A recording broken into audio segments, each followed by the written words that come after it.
The evening had settled into that perfect sweet spot between sunset and nightfall, painting the city skyline in gentle shades of purple and gold. Inside Le Bistro, one of downtown Seattle's most beloved restaurants, the atmosphere was everything you'd expect from a high-end dining establishment: soft jazz playing in the background, the gentle clink of wine glasses, and the warm glow of vintage chandeliers casting a gentle light over the dark wood interior.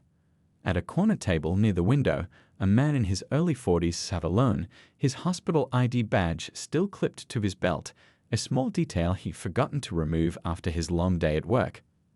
As one of the city's top heart surgeons, he'd just completed a challenging 12-hour surgery that would give a 16-year-old girl a second chance at life. The case had been particularly tough, the kind that would have made most surgeons hesitate, but he'd taken it on because that's who he was, someone who believed in giving hope when others might have given up. The waiter had just brought him his favorite glass of red wine, a well-deserved reward after saving a young life. He took a small sip, letting the rich flavor wash away the stress of the day. His dinner jacket was draped carefully over the back of his chair, and his tie had been loosened just enough to be comfortable. The restaurant's famous mushroom risotto was on its way, and for the first time since his 4 a.m. wake-up call, he felt his shoulders beginning to relax. Around him, other diners were engaged in their own little worlds, a couple celebrating what looked like an anniversary, a group of business professionals wrapping up what seemed to be a successful meeting, and a family celebrating what appeared to be a graduation, judging by the young woman's proud smile and the gift bags at her feet. The familiar buzz of conversation and laughter created that perfect restaurant ambience that made Le Bistro such a popular spot for both special occasions and quiet dinners alike. He pulled out his phone to check on his patient's latest vitals, something he always did even after leaving the hospital. The latest update from his resident showed stable numbers. Everything was looking good. A small smile crossed his face as he read the message about how the young patient was already asking when she could get back to her soccer practice. That's what made all the long hours worth it, seeing that fighting spirit in his patients. The maitre d' was making his usual rounds, stopping at each table to ensure everyone's evening was going perfectly. The restaurant took pride in its impeccable service, and tonight was no exception. The smell of fresh-baked bread and aromatic herbs wafted from the kitchen, making the atmosphere even more inviting. He glanced out the window, watching the city lights begin to twinkle to life. Seattle had been his home for the past 15 years, and he built not just a career here, but a life filled with purpose. His thoughts drifted to tomorrow's schedule, a morning lecture at the medical school, followed by rounds with his residents, and then a meeting about the community health program he'd started in underserved neighborhoods. The waiter approached with his risotto, the steam rising invitingly from the perfectly prepared dish. He'd been looking forward to this moment all day, a quiet dinner, a good wine, and the satisfaction of knowing he'd made a difference in someone's life. The restaurant's playlist had switched to a soft rendition of a classic jazz standard, and the evening seemed perfect in every way. Little did he know that this peaceful scene was about to be shattered. In just a few moments, an incident would unfold that would not only challenge his dignity, but would also test his character in ways he never expected. Yet, what was about to happen would reveal not just the unfortunate presence of prejudice in our society, but also the power of responding to ignorance with grace and wisdom. The next few minutes would transform this quiet evening into something that would be talked about across the city, shared on social media, and eventually become a powerful lesson about judgment, assumptions, and the importance of standing up for what's right, all while maintaining one's composure and dignity in the face of unwarranted hostility. The peaceful evening atmosphere at Le Bistro was suddenly disrupted by the sharp click of heels against hardwood floors. A woman in her mid-50s, wearing an expensive designer outfit and what looked like several $1,000s worth of jewelry, was making her way through the restaurant with purpose in her stride. Her face wore an expression that seemed out of place in such an elegant setting. A mix of indignation and something darker, something unfortunately all too familiar to many people who faced prejudice. She had been sitting across the restaurant, at a table with what appeared to be her friends, all of them dressed for what was probably meant to be a pleasant evening out. But something had caught her attention, something that in her mind warranted leaving her table and creating what would soon become an unforgettable scene. The clicking of her heels grew louder as she approached the corner table where the doctor sat, still savoring his first few bites of the perfectly prepared risotto. Other diners began to notice her determined walk, her clenched jaw, and the way she clutched her designer handbag as if it were armor. A few heads turned, conversation quieted, and the gentle jazz music that had been playing seemed to fade into the background. "Excuse me," she said, her voice carrying a tone that suggested she wasn't actually asking to be excused at all. The doctor looked up from his meal, his fork paused halfway to his mouth. "I couldn't help but notice you sitting here, and I have some concerns I'd like to address." The restaurant's atmosphere shifted instantly. A waiter carrying a tray of drinks slowed his pace, sensing the tension. At nearby tables, conversations began to die down as more people turned to watch the scene unfolding before them.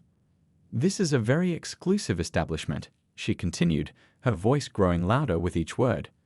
"I've been coming here for years and I find it unusual to see someone like you dining alone in such a place." The emphasis she placed on certain words made her implications crystal clear to everyone within earshot. The doctor's hands remained steady as he gently placed his fork down beside his plate. Years of performing delicate surgeries had given him an unshakable calm, but this was a different kind of test altogether. A young couple at the next table exchanged uncomfortable glances. The woman's friends at her original table seemed to shrink in their seats, some covering their faces with menace, others pretending to be deeply engaged with their phones. "I'd like to know," she pressed on, pulling out her phone, "how someone like you can afford to dine at a place where the wine costs more than most people's weekly grocery budget." Her voice had taken on a theatrical quality, as if she were performing for an audience rather than having a real conversation. By now, several diners had discreetly pulled out their phones, recording what they correctly assumed would become a significant moment. The restaurant's manager, a tall man in a perfectly pressed suit, had noticed the commotion and was making his way over from the front desk, his face a mixture of concern and professional composure. The woman continued her tirade, each word more inappropriate than the last, each assumption more blatantly prejudiced. She questioned his right to be there, made snide comments about his appearance, which was impeccable in his professional attire, and even suggested that there must have been some mistake in allowing him to make a reservation. The doctor remained seated, his posture straight but relaxed, his expression remarkably composed. The only sign of his internal response was a slight tightening around his eyes, and the way his fingers rested just a bit more firmly on the white tablecloth. The stark contrast between his dignity and her increasing agitation was becoming more apparent by the second. The restaurant manager finally reached their table, stepping in with practiced diplomacy. "Ma'am, is there a problem here?" he asked, positioning himself slightly between her and the doctor's table. But she wasn't finished. If anything, the arrival of the manager seemed to embolden her further. "Yes, there absolutely is a problem," she declared, her voice now loud enough to reach even the farthest corners of the restaurant. "I'm concerned about the kind of establishment this is becoming. In my day, there were standards, there were expectations." The jazz music had completely faded away now, or perhaps it was just impossible to hear over the scene she was creating. The gentle clinking of cutlery had ceased. The entire restaurant had become an unwilling audience to her display of prejudice, watching as she continued to dig herself deeper into what would soon become a moment of profound regret. Little did she know that the quiet, dignified man she was berating was about to stand up and deliver a response that would not only put her in her place, but would also become a powerful lesson about assumptions, prejudice, and the importance of treating every human being with respect. The next few moments would transform this ugly display into something unexpected, a testament to grace under pressure and the power of responding to hatred with dignity. Time seemed to slow down in Le Bistro as the doctor maintained his composed demeanor in the face of the woman's continuing outburst. His response to the situation was something that would later be described by witnesses as a masterclass in grace under pressure. Years of handling life and death situations in the operating room had taught him that keeping calm was not just a choice, it was a necessity. The restaurant's other patrons watched the scene unfold with a mixture of emotions playing across their faces. A group of young professionals at a nearby table had stopped eating entirely, their expressions shifting between disbelief and anger at what they were witnessing. An elderly couple by the window shook their heads sadly, the woman clutching her husband's hand as if to steady herself against the shock of such behavior in this day and age. Phones continued to record the incident, their small red lights dotting the dimly lit restaurant like fireflies. Social media was about to get a front row seat to both the worst and the best of human nature, all captured in crisp HD video. The woman's friends at their original table had now completely abandoned any pretense of not being involved, their faces flushed with second-hand embarrassment. The doctor took a slow, deliberate sip of his water, his hand steady as he placed the glass back down. This simple action seemed to infuriate the woman even more, as if his calmness was a personal affront to her anger. The restaurant manager remained nearby, uncertain whether to forcefully intervene or let the situation play out, especially given the doctor's remarkably composed handling of the situation. "Your silence is very telling," the woman pressed on, mistaking his composure for submission. "This is exactly what I'm talking about. When people like you come to places like this." Her voice trailed off, leaving the prejudiced implications hanging in the air like a heavy fog. A young waitress, who had been watching from near the kitchen doors, had tears in her eyes. She'd only been working at Le Bistro for 3 months, and never had she witnessed such a display. The chef, visible through the kitchen window, had stopped preparing dishes and was watching with a wooden spoon frozen mid-stir in his hand. The doctor's response started with body language. He adjusted his position slightly, straightened his already impeccable tie, and folded his hands calmly on the table. His movements were unhurried, deliberate, like a conductor preparing to lead an orchestra. The small movements somehow commanded more attention than all of the woman's loud accusations. Several diners who had been reaching for their coats, preparing to leave this uncomfortable scene, paused. Something in the doctor's demeanor suggested that what was about to happen would be worth staying for. The maitre d', who had joined the restaurant manager, seemed to sense it too, holding up a hand to stop a junior staff member from calling security. The woman had apparently run out of steam, or perhaps she'd finally noticed that not a single person in the restaurant was supporting her behavior. Her voice began to falter, though her stance remained confrontational. The designer handbag she'd been clutching like a shield now hung loosely at her side. In the background, the restaurant's playlist had cycled to a soft piano piece, creating an almost cinematic soundtrack to the scene. The contrast between the gentle music and the tension in the air was palpable. Outside, the Seattle skyline continued to twinkle through the windows, unaware of the drama unfolding inside. A small child at a family's table whispered something to his mother, loud enough in the tension-filled silence that several people turned to look.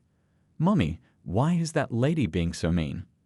The innocent question seemed to hang in the air, making several adults shift uncomfortably in their seats. The doctor's eyes, which had remained steady and calm throughout the ordeal, now showed a hint of something else. Not anger, not fear, but a kind of determined compassion.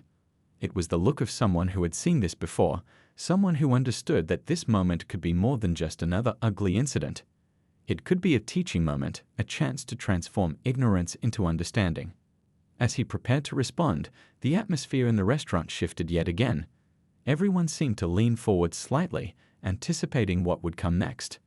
The woman's friends had finally gathered enough courage to stand up, perhaps preparing to collect their friend, but they too paused, sensing that something significant was about to happen. Time seemed to slow down in Le Bistro as the doctor maintained his composed demeanor in the face of the woman's continuing outburst.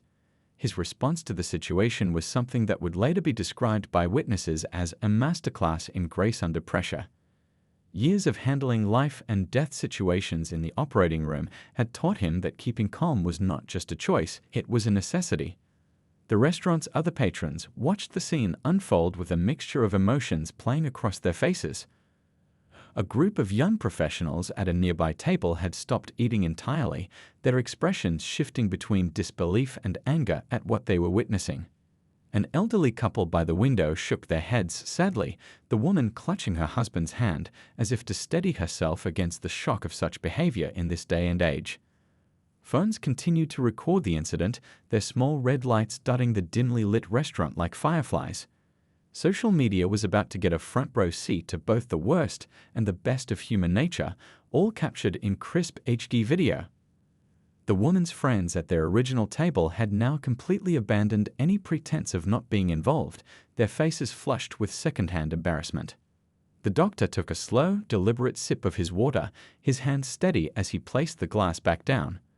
This simple action seemed to infuriate the woman even more, as if his calmness was a personal affront to her anger. The restaurant manager remained nearby, uncertain whether to forcefully intervene or let the situation play out, especially given the doctor's remarkably composed handling of the situation. "Your silence is very telling," the woman pressed on, mistaking his composure for submission.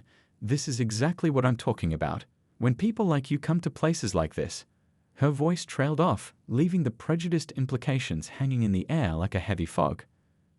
A young waitress, who had been watching from near the kitchen doors, had tears in her eyes.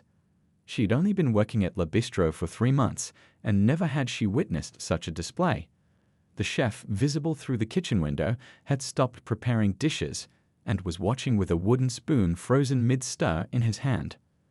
The doctor's response started with body language. He adjusted his position slightly, straightened his already impeccable tie, and folded his hands calmly on the table.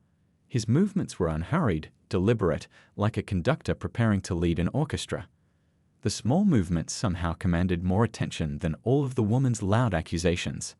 Several diners who had been reaching for their coats, preparing to leave this uncomfortable scene, paused. Something in the doctor's demeanor suggested that what was about to happen would be worth staying for. The maitre d', who had joined the restaurant manager, seemed to sense it too, holding up a hand to stop a junior staff member from calling security. The woman had apparently run out of steam, or perhaps she'd finally noticed that not a single person in the restaurant was supporting her behavior. Her voice began to falter, though her stance remained confrontational. The designer handbag she'd been clutching like a shield now hung loosely at her side. In the background, the restaurant's playlist had cycled to a soft piano piece, creating an almost cinematic soundtrack to the scene. The contrast between the gentle music and the tension in the air was palpable. Outside, the Seattle skyline continued to twinkle through the windows, unaware of the drama unfolding inside. A small child at a family's table whispered something to his mother, loud enough in the tension-filled silence that several people turned to look. "Mommy, why is that lady being so mean?" The innocent question seemed to hang in the air, making several adults shift uncomfortably in their seats. The doctor's eyes, which had remained steady and calm throughout the ordeal, now showed a hint of something else. Not anger, not fear, but a kind of determined compassion. It was the look of someone who had seen this before, someone who understood that this moment could be more than just another ugly incident. It could be a teaching moment, a chance to transform ignorance into understanding. As he prepared to respond, the atmosphere in the restaurant shifted yet again. Everyone seemed to lean forward slightly, anticipating what would come next. The woman's friends had finally gathered enough courage to stand up, perhaps preparing to collect their friend, but they too paused, sensing that something significant was about to happen. The next few moments would prove that sometimes the most powerful response to prejudice isn't a shouted argument or an angry retort, but something far more impactful. A demonstration of dignity, intelligence, and human excellence that no amount of prejudice could deny. The doctor was about to turn this unfortunate incident into a moment that would leave an indelible mark on everyone present, including the woman who had so badly misjudged him. The moment had arrived. The doctor slowly pushed his chair back from the table, the soft scraping sound somehow louder than it should have been in the hushed restaurant. As he rose to his full height, his presence seemed to fill the room. Standing well over 6 feet tall in his perfectly tailored suit, he cut an impressive figure, but it wasn't his height that commanded attention, it was his dignity. The woman took an instinctive step backward, her earlier bravado faltering slightly as she realized she now had to look up to meet his gaze. Her designer heels clicked against the hardwood floor as she adjusted her footing, trying to maintain her confrontational stance despite her obvious discomfort at this turn of events. Several phones shifted position to better capture what was happening. In the age of viral videos, everyone sensed that this was going to be something different, something worth sharing not for its shock value, but for what was about to be said. The restaurant's soft lighting caught the silver at the doctor's temples, highlighting a face that showed years of experience, wisdom, and compassion. He adjusted his suit jacket with the careful movements of someone used to preparing for important moments. The simple action reminded everyone present of something they had somehow overlooked. This was clearly a professional, someone of substance, someone who had earned his place in this upscale restaurant many times over. A young busboy who had been frozen in place with a stack of plates nearby finally set them down on an empty table, unwilling to risk missing what was about to happen. The restaurant manager stepped back slightly, recognizing that this situation no longer needed his intervention. Even the woman's friends, who had been halfway out of their seats, settled back down, their eyes fixed on the scene unfolding before them. The doctor's hospital ID badge caught the light as he turned slightly, and a few observant diners noticed the prestigious medical center's logo. Someone near the back of the restaurant whispered something about recognizing him from the local news, and a ripple of murmurs spread through the crowd. The woman clutched her handbag tighter, perhaps sensing that her assumptions were about to be thoroughly dismantled. Her earlier righteous indignation had been replaced by something that looked remarkably like uncertainty. The confident swagger she had displayed while approaching his table had disappeared entirely. Outside, the Seattle skyline continued its evening display of lights, creating a dramatic backdrop through the restaurant's large windows. A city bus passed by, its headlights briefly illuminating the scene inside, like a spotlight being switched on for an important performance. The timing couldn't have been more perfect. The restaurant's playlist had reached a moment of silence between songs, as if even the music knew to pause for what was about to happen. The only sounds were the gentle clink of ice in water glasses and the distant hum of the kitchen's ventilation system. Every diner, every staff member, even the late evening passers-by who had stopped to peer through the windows, seemed to be holding their breath. The doctor straightened his tie one final time, not out of nervousness, but with the practiced precision of someone who understood the importance of presentation. His movements were unhurried, deliberate, each gesture adding to the growing tension in the room. When he finally cleared his throat, the small sound carried across the silent restaurant like a thunderclap. Years of presenting at medical conferences, teaching eager medical students, and delivering both good and bad news to countless patients had given him a presence that couldn't be ignored. As he prepared to speak, his expression wasn't angry or confrontational. Instead, it held something far more powerful, the calm assurance of someone who had nothing to prove, yet was about to prove everything. The woman's phone, which she had been holding up like a shield, slowly lowered to her side. Perhaps she was finally realizing that she had made a terrible mistake, or perhaps she was simply captivated like everyone else by the quiet authority radiating from the man she had so grievously misjudged. The next few minutes would transform this ugly incident into something entirely unexpected, a moment of teaching, of revelation, and ultimately, of human connection. The doctor was about to deliver a response that would not only put this situation in its proper perspective, but would also serve as a powerful reminder about the dangers of prejudice and the importance of looking beyond surface appearances. As he opened his mouth to speak, time seemed to slow down. Everyone in the restaurant knew they were about to witness something remarkable, a masterclass in handling prejudice with grace, dignity, and an unexpected twist that would leave an indelible mark on everyone present, especially the woman who had started it all. The doctor's voice, when he finally spoke, carried the kind of warmth and authority that comes from years of comforting worried families and mentoring young doctors. "Good evening," he began, his tone measured and clear, carrying easily across the now silent restaurant. "I believe we should have a conversation about assumptions and reality." He reached for his water glass, took a small sip, and continued. "Today started early for me, around 4 a.m. actually. You see, I had an important surgery scheduled." His eyes met those of the woman who had confronted him, and something in his gaze made her shift uncomfortably. "A young girl, 16 years old, came to us with a serious heart condition. The kind of case that makes even experienced surgeons pause." The restaurant remained absolutely still. Even the kitchen staff had emerged to listen, standing quietly near the service doors. The woman's face began to change as the doctor spoke, her expression shifting from defensive anger to something less certain.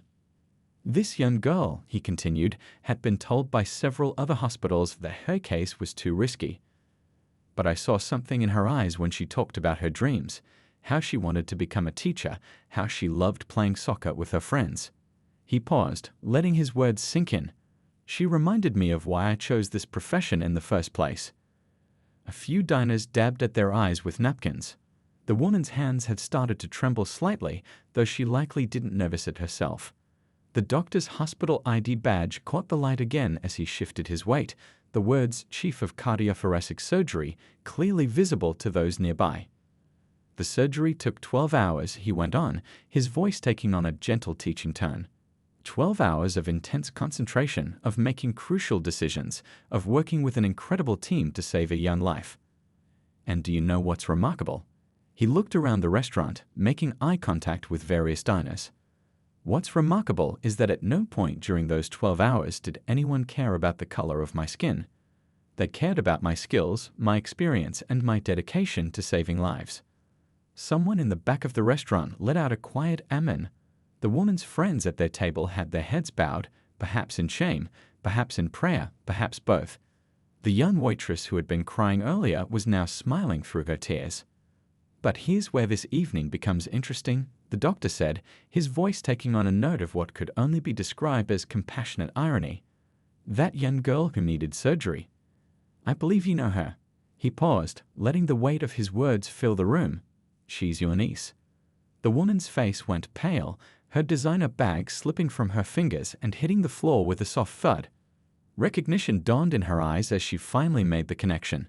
The doctor continued, his voice still kind despite everything that had transpired. I saw you in the waiting room this morning, though we didn't speak directly. You were wearing that same necklace, sitting with your sister, the patient's mother. I remember because your sister showed me a family photo, talking about how close you all were, how much support her daughter had. Several phones that had been recording lowered slightly, their owners too caught up in the moment to remember they were documenting it. The restaurant manager had his hand over his mouth, eyes wide with disbelief at the incredible turn of events. The surgery was successful, the doctor added, his professional demeanor softening slightly. Your niece is stable and doing well. She was even joking with the nurses when I left the hospital. She's a fighter, that one. In fact, the first thing she asked was when she could get back to teaching her Sunday school class. The woman's legs seemed to give way slightly, and she had to grab the edge of a nearby table to steady herself. Her face showed a complex mix of emotions, shame, relief, gratitude, and horror at her own behavior, all competing for dominance. I came here tonight, the doctor continued, gesturing to his half-eaten meal, to decompress after saving your niece's life. To have a quiet dinner and reflect on the beautiful thing about medicine, how it doesn't see color, status, or privilege. It only sees human beings in need of care. His words hung in the air, powerful in their simplicity and truth. The entire restaurant seemed to be processing not just his words, but the incredible irony of the situation. He was a man who had spent his entire day saving the life of a family member of the very person who was now showing him such prejudice. So perhaps, he concluded, his voice gentle but firm, we should all take a moment to think about how quick we are to judge others based on appearances, when what truly matters is the content of their character and their contributions to society. The silence that followed was profound, heavy with the weight of a lesson that none present would ever forget. This wasn't just a confrontation anymore. It had become a powerful teaching moment about prejudice, assumption, and the sometimes remarkable ways life chooses to expose our biases. The revelation hit the restaurant like a wave, washing over everyone present and leaving them forever changed. The woman stood frozen, her face having lost all its previous color as the full weight of her actions crashed down upon her. Her designer outfit and expensive jewelry, which she had worn like armor, now seemed to weigh heavily on her shoulders. She stammered, her voice barely above a whisper. The confident, accusatory tone from earlier had vanished entirely, replaced by something small and broken. Her hands trembled as she tried to grasp the reality of the situation, that the man she had just publicly berated had spent his entire day fighting to save her beloved niece's life. Around the restaurant, people who had been recording the incident on their phones slowly lowered their devices, many of them too moved by the moment to remember they were documenting it. A few continued filming, understanding that this was the kind of real-life moment that needed to be shared, not for entertainment, but for education. The young couple at the next table were openly crying now, holding hands across their table. The husband whispered something to his wife about calling his own uncle, a man he hadn't spoken to in years due to similar prejudices, and making things right. The woman's friends had finally found the courage to approach her. One of them gently picked up her fallen designer bag from the floor, while another placed a steadying hand on her shoulder. But their friend barely seemed to notice their presence. Her eyes remained fixed on the doctor, seeing him truly for the first time, not as someone who didn't belong in an upscale restaurant, but as the brilliant surgeon who had given her family member a second chance at life. "The surgery," she managed to say, her voice cracking. "This morning, when my sister called to say it was successful, that was you. You were the one who—" She couldn't finish the sentence as tears began rolling down her cheeks, smearing her carefully applied makeup. The doctor's expression remained compassionate, showing no sign of satisfaction at her distress. This wasn't about revenge or humiliation for him. It was about teaching a valuable lesson. "Your niece is a remarkable young woman," he said softly. "During our pre-surgery consultation, she told me about her dreams of becoming a teacher, about wanting to make a difference in children's lives. She has a beautiful spirit." Several other diners who had been present during the entire scene began sharing looks of recognition. Some of them had seen the doctor on local news segments, discussing breakthrough medical procedures or community health initiatives. Others remembered reading about him in the city newspaper's annual Local Heroes feature. The restaurant's regular patrons even recalled seeing him there before, always quiet, always polite, often reading medical journals while enjoying his dinner. The restaurant manager, who had been watching everything unfold, stepped forward with a fresh napkin, offering it to the woman whose tears were now flowing freely. The simple act of kindness seemed to break something in her, and she began to sob in earnest. "I spent 6 hours in surgery last month," the doctor continued, his voice still gentle, operating on a police officer who had been shot in the line of duty. "Last week, I performed a heart transplant on a homeless man who had been saved by a local charity organization. 3 days ago, I helped save a CEO of a Fortune 500 company." He paused, letting his words sink in. "In the operating room, we don't see race, status, or bank accounts. We see human beings who need help." An older gentleman sitting at the bar, who had been quiet throughout the entire incident, stood up and began to applaud slowly. Others joined in, the sound building gradually until it filled the entire restaurant. But the doctor raised his hand modestly, stopping them. "Please," he said, "applause isn't necessary. What's necessary is understanding. What's necessary is growth." He turned back to the woman, who was now supported on both sides by her friends. "Your niece asked me, just before her surgery, if she would be able to play soccer again. I told her that with determination and proper healing, anything was possible. The same is true for human hearts in more ways than one." The woman's legs finally gave way completely, and her friends helped her into a nearby chair. The reality of how close she had come to publicly attacking the very person who had saved her niece's life was overwhelming. Her whole worldview seemed to be crumbling around her, years of prejudices and assumptions being washed away by this one incredible moment. Some of the other diners who had been recording had already started sharing the video online. Within hours, it would begin spreading across social media platforms, not as another example of public racism, but as a powerful lesson in humility, assumption, and the way life sometimes chooses to teach us its most important lessons. The evening had transformed from an ugly display of prejudice into something profound, a moment of realization, of change, and of hope. As the woman sat there, surrounded by the wreckage of her own assumptions, it was clear to everyone present that they had witnessed not just a confrontation, but a transformation. This was the moment when everything changed, not just for her, but for everyone who would eventually see or hear about what happened that evening at Le Bistro. The days following the incident at Le Bistro brought changes that nobody could have predicted. The video of that evening spread across social media platforms like wildfire, but not in the way most viral confrontation videos do. Instead, it became something different, a powerful story of transformation, understanding, and hope.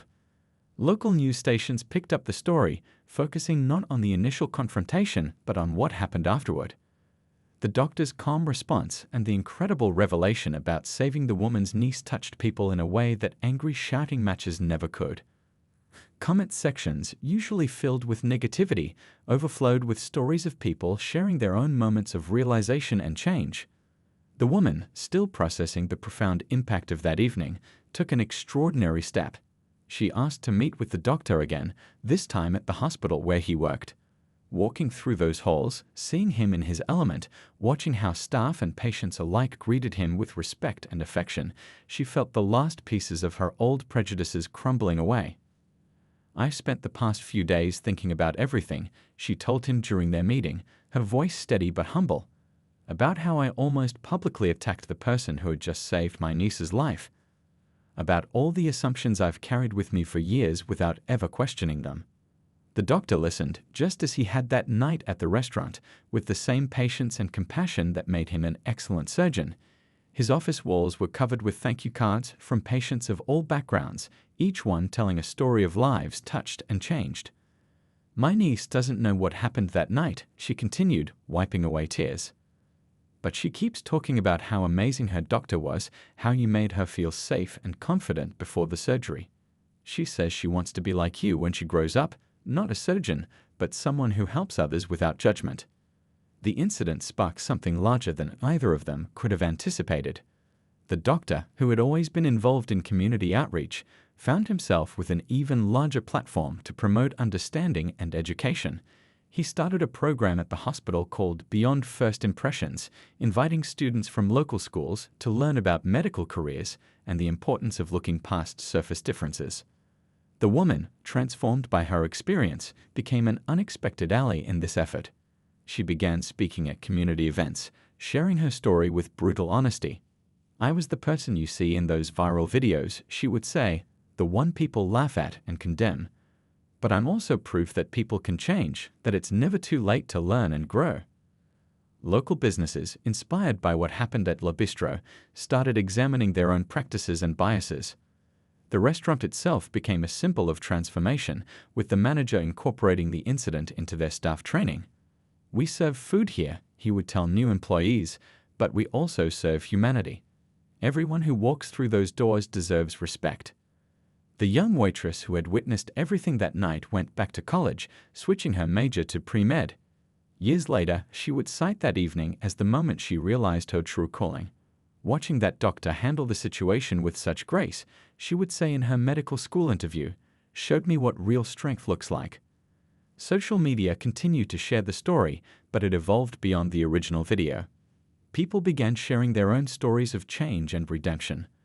A businessman in Chicago wrote about calling his estranged son after watching the video.